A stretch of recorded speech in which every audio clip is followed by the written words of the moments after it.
بسم اللہ الرحمن الرحیم۔ السلام علیکم ناظرین، ویڈیو کا باقاعدہ آغاز کرنے سے پہلے انگنت درود و سلام نبی رحمت حضرت محمد صلی اللہ علیہ وآلہ وسلم پر، آپ کی آل پر، آپ کی اولاد پر، آپ کے اصحاب پر اور آپ کی ازواج پر۔ ناظرین، ہمارا آج کا ویڈیو بہت ہی اہم مسئلے کے اوپر ہے اور وہ مسئلہ ہے تھیلوسیمیا کا مسئلہ۔ آج کے ویڈیو میں آپ دوستوں کے ساتھ تھیلوسیمیا کا علاج اور اس کی علامات شیئر کروں گا اور اس کا علاج بتاؤں گا قانون مفرد اعضاء کے ذریعے، کیونکہ کوئی بھی اگر بیماری ہے تو قانون مفرد اعضاء میں اس کا علاج جو ہے وہ موجود ہے، کیونکہ قانون مفرد اعضاء کے ذریعے جو بیماری جسم میں بنتی ہے، پیدا ہوتی ہے، اس کی وجوہات کو ٹھیک کیا جاتا ہے، اس کی بننے کی وجہ کو دیکھا جاتا ہے، پھر اس وجہ کو ٹھیک کر کے اس بیماری سے جو ہے وہ نجات دلائی جاتی ہے۔ قانون مفرد اعضاء ہی قانون فطرت ہے، کیونکہ اس میں علاج جو ہے وہ فطرت کے عین مطابق کیا جاتا ہے۔ تو اس لیے ویڈیو کو اینڈ تک لازمی دیکھیے گا، اور جو ناظرین نئے ہیں ہمارے چینل پر اور ابھی تک ہمارا چینل سبسکرائب نہیں کیا تو جلدی سے چینل کو سبسکرائب کر لیں اور ساتھ دیے گئے بیل آئیکن کے بٹن کو بھی لازمی پریس کر لیں تاکہ جو بھی ہمارا نیا ویڈیو آئے وہ سب سے پہلے نوٹیفیکیشن کے ذریعے آپ تک پہنچ سکے۔ تو پیارے دوستو، تھیلوسیمیا کا مرض جیسا کہ آپ لوگوں کو پتا ہے کہ بچوں میں جو ہے یہ مرض بہت زیادہ پایا جاتا ہے اور بڑوں میں بھی کبھی کبھار یہ مرض دیکھا گیا ہے۔ تو اس میں کیا ہوتا ہے کہ بچے کا جگر جو ہے وہ خون نہیں بناتا، تو اس کو ہر منتھ، کبھی 2 منتھ بعد، کبھی 3 منتھ بعد جو ہے وہ نیا خون جو ہے وہ بلڈ لگوایا جاتا ہے، لیکن اصل میں اس کا اپنا جگر جو ہے وہ خون نہیں بناتا۔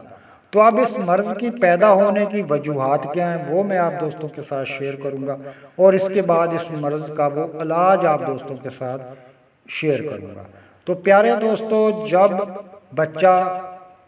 پیدا ابھی نہیں ہوتا، پریگننسی میں ہوتا ہے، ماں اس کی پریگننسی میں ہوتی ہے، تو اس کو جو ہے وہ اس طرح کی خوراک یا میڈیسن استعمال کروائی جاتی ہے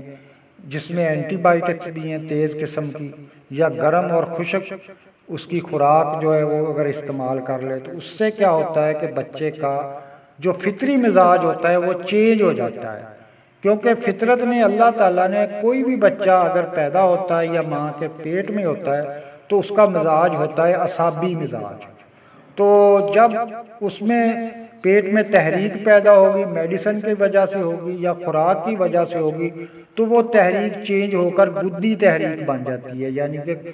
گرم تحریک میں آ جاتا ہے۔ تو جب گرم تحریک میں بچہ پیدا ہونے سے پہلے ہی آ جائے گا تو دنیا میں آنے کے بعد جو ہے اس کا جگر جو ہے وہ خون نہیں بنائے گا،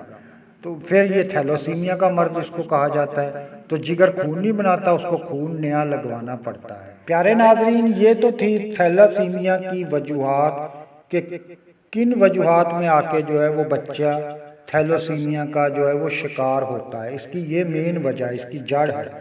تو یہاں پر آپ لوگوں کو یہ بتا دوں کہ جگر جو ہے اس کے 2 فنکشن ہوتے ہیں، ایک تو ہے قوت جاذبہ اور دوسری قوت ناقلہ۔ قوت جاذبہ کا فنکشن یہ ہوتا ہے کہ وہ گرمی اور خشکی کی وجہ سے جسم میں جو ہے وہ مادے جمع کرتا ہے، اور قوت ناقلہ کا فنکشن ہوتا ہے کہ وہ گرمی اور تری کی وجہ سے جو ہے وہ جسم سے مادے خارج کرتا ہے۔ تو اب اس تحریک میں کیا ہوتا ہے، جب گرمی اور خشکی والی تحریک پیدا ہو جاتی ہے جگر میں، تو وہ سارے مادے جو ہیں وہ فاسد مادے جمع کر دیتا ہے جسم میں۔ اس سے جو ہے وہ جگر جو خون بنتا ہے وہ بالکل ہی ناقص ہوتا ہے، کیونکہ اس میں گرمی اور تری تو موجود نہیں ہوتی، وہ جو فاسد مادے اس نے نکالنے ہوتے ہیں وہ جمع ہی رہتے ہیں۔ تو پھر جگر ایسے بلڈ کو جو پتلا ہوتا ہے بیکار قسم کا تو اس کو قبول نہیں کرتا، تو بچے کا نیا خون پیدا نہیں ہوتا، تو اس کو ہر ماہ جو ہے وہ نیا بلڈ لگوانا پڑتا ہے۔ تو اب اس میں کیا کرنا ہے قانون مفرد اعضاء کے ذریعے کہ جگر میں گرمی اور تری پیدا کرنی ہے، بچے کی وہی فطری تحریک جو ہوتی ہے وہ ہم نے اس میں واپس لے کے آنی ہے، کہ اس کو اعصابی تحریک میں ہم نے واپس کنورٹ کرنا ہے، اس کا پیشاب جو ہے وہ زیادہ کرنا ہے۔ تو یہ اب کیسے ہوگا کہ ہم نے جگر میں گرمی اور تری پیدا کر دینی ہے؟ تو نسخہ اس کے لیے آپ لوگ نوٹ فرما لیں، سامنے سکرین پر آپ کو نظر آ رہا ہوگا۔ تو اس میں جو سنا مکی ہے دوستو، وہ آپ لوگوں نے گول پتوں والی لینی ہے، نوکدار پتوں والی آپ نے نہیں لینی، گول پتوں والی سنا مکی آپ دوستوں نے لینی ہے۔ تو آگے اس نسخے کو آپ نے بریک پیس لینا ہے اور چھوٹی چمچ کا چوتھا حصہ آپ نے اس بچے کو جو ہے وہ اس کا دینا ہے۔ ارکے کاسنی اور ارکے مکو کو آپس میں مکس کر لیں اور ان دونوں ارک کے ساتھ اس بچے کو آپ نے یہ پلانا ہے۔ اگر ارک کے ساتھ بچہ نہ پیے تو آپ شربت بزوری کے ساتھ جو ہے یہ نسخہ بچے کو دیں۔ انشاءاللہ اس سے جو ہے وہ جگر میں گرمی اور تری پیدا ہونا شروع ہو جائے گی اور جو فاسد مادے جگر نے جسم سے خارج کرنے ہیں وہ فاسد مادے خارج کرنا شروع کر دے گا اور خون لگنے میں جو ہے وقفہ آنا شروع ہو جائے گا۔ ساتھ ساتھ پیارے ناظرین، بچے کو جو خوراک ہے اس کی وہ بھی ہم نے اعصابی کرنی ہے۔ تو اعصابی خوراکیں کون سی ہیں؟ یعنی کہ ٹھنڈی خوراکیں، سرد اور تر۔